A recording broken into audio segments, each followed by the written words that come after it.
招きいただきましてありがとうございます。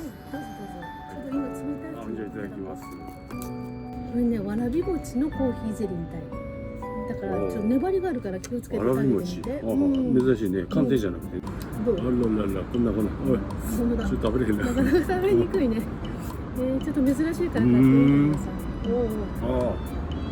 い。食感はわらび餅。でもコーヒーの味がすごくして美味しいね。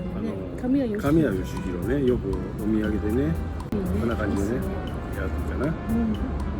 和洋菓子食べたい人はおすすめです。はい、ごちそうさまでした。美味しかったです。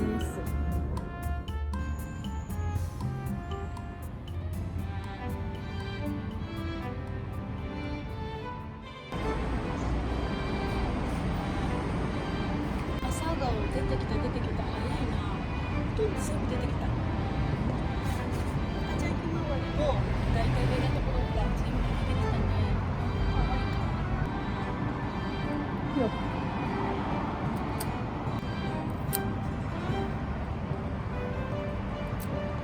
これが長いかな。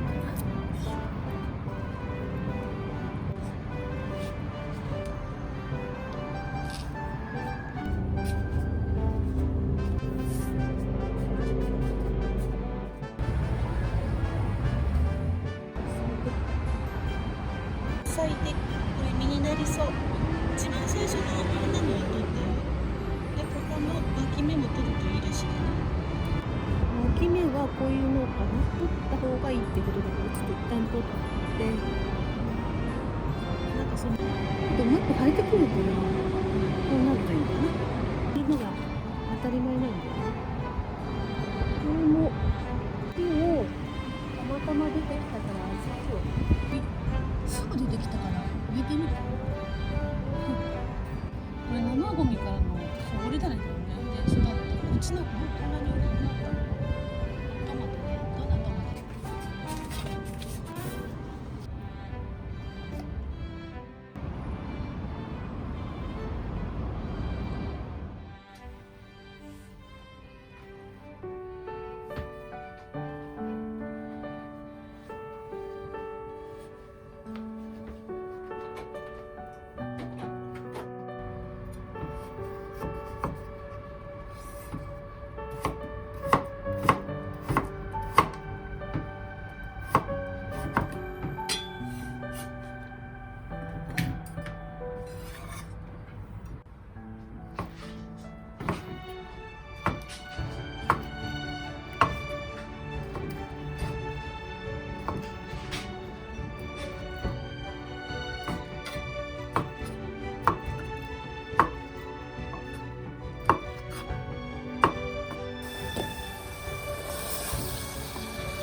今日もごちそうです。乾杯。いただきます。いただきます。